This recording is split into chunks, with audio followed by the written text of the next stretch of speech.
السلام علیکم ناظرین، آپ کو اپنے چینل میں خوش آمدید کہتے ہیں۔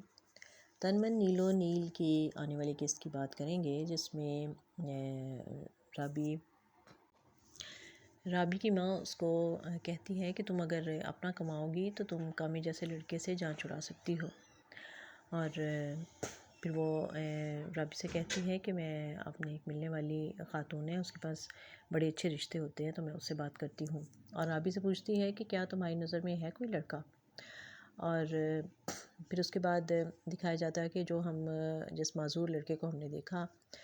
تھا پچھلی قسط میں، وہ اس کو مون بھی اس سے ملتا ہے، اس لڑکے سے، اور وہ یقیناً یا تو کوئی اس کا رشتہ دار دکھایا جائے گا یا پھر وہ اس کے محلے میں کوئی رہتا ہوگا۔ اور پھر اس سیاستدان کے پاس تھانے دار جو ہے وہ آتا ہے اور اس کو کہتا ہے کہ آپ کے خلاف جو ہے وہ FIR کاٹنے کے لیے مجھے کہا گیا ہے، اور آپ نے جو حرکت کی ہے آپ نے اس سے ڈانسا لڑکے کے ساتھ، اب وہ سامنے آ جائے گی۔ اور اس سے پہلے ہم نے تن من نیل و نیل کی قسط میں دیکھا کہ رابی جو ہے وہ ملنے کی خواہش رکھتی ہے مون سے، اور اس کو فون کر کے کہتی ہے کہ تو مجھے اپنا ایڈریس دے دو اور میں تمہارے گھر ملنے آنا چاہتی ہوں۔ اور پھر وہ اس کے گھر جاتی ہے، وہاں اس کی ماں سے بھی اس کی ملاقات ہوتی ہے، جو اس سے بڑے اچھے انداز سے ملتی ہے، اور پھر وہ اس کو مون بڑا حیران ہوتا ہے کہ تم میرے گھر کیسے چلی آئی، کیا ہوا ہے، ایسی کیا خاص بات ہے؟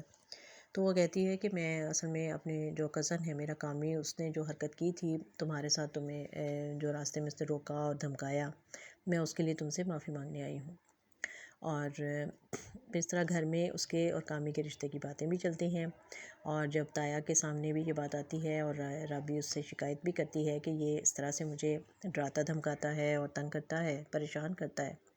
اور میں جس لڑکے کے ساتھ ویڈیو بنا رہی تھی اور کام کر رہی تھی، اس نے اس کے ساتھ بھی اچھا سلوک نہیں کیا ہے، اس کو بھی راستے میں روک لیا، اور اس کے گنڈے دوستوں نے، جس پہ اس کی تائی بھی بیٹے کو ڈانٹتی ہے اور کہتی ہے کہ آئندہ ایسی حرکت نہیں ہوگی، لیکن وہ رابی کے جانے کے بعد اپنے شوہر سے کہتی ہے کہ تم ان دونوں کی شادی کروا دو تاکہ ان دونوں کے جھگڑے ختم ہو جائیں۔ اور پھر تایا جو ہیں وہ اپنے چھوٹے بھائی سے بات کرتے ہیں، رابی کے والد سے، اور وہ بھی اس بات پہ خوش ہیں، راضی ہیں کہ ٹھیک ہے، یہ تو بچپن سے طے ہے رشتہ اور ہونا ہے ایسا۔ اور پھر جب رابی مون کے گھر سے اس کو مل کے واپس آتی ہے، تو اس کا کزن جو ہے کامی، وہ مٹھائی کا ڈبہ لے کر کھڑا ہوتا ہے اور اس کو کہتا ہے کہ لو منہ میٹھا کرو، کیونکہ چچا سے بات ہو گئی ہے ابا کی اور وہ راضی ہیں، اور پھر میں تمہیں بہت جلد شادی کا لڈو بھی کھلاؤں گا۔ تو وہ بہت حیران ہوتی ہے اور اس سے مٹھائی کا ڈبہ لے کر ماں کے پاس آ جاتی ہے اور اس سے وضاحت چاہتی ہے، تو وہ کہتی ہے ایسی تو کوئی بات نہیں ہے، اگر ہوتی تو تمہارا ابا مجھ سے ضرور بات کرتا۔ تو وہ کہتی ہے کہ وہ کہاں آپ سے بات کرتے ہیں، وہ تو آپ کو کپڑے بھی اپنی مرضی سے پسند سے لا کر دیتے ہیں، وہ تو کبھی آپ سے کس بات کا مشورہ مانگتے ہیں۔ تو وہ کہتی ہے تم پریشان نہ ہو، تمہارے ابا نے ہی بات کی ہے نا شادی کی، میں اور تم تو راضی نہیں ہیں، تو ہمارے 2 ووٹ ہوں گے، تو اس طرح کوئی فرق نہیں پڑے گا، تم فکر نہیں کرو، وقت آنے دو، سب ٹھیک ہو جائے گا۔ اور پھر ہمیں ایک اور سسپینس جو ہے اس ڈرامے کا سامنے آیا کہ جب رابی کا باپ جو ہے وہ ایک گھر میں سامان لے کر جاتا ہے، اور وہاں پر ایک معذور لڑکا ہے جو کہ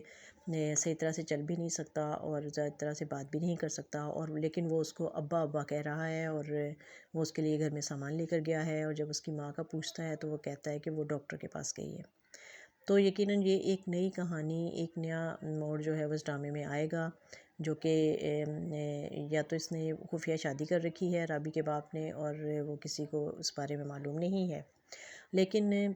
اس کا ایک سرا جو ہے وہ مون کے ساتھ بھی ملے گا، کیونکہ مون بھی اس لڑکے کو جانتا ہے۔ تو اب یہ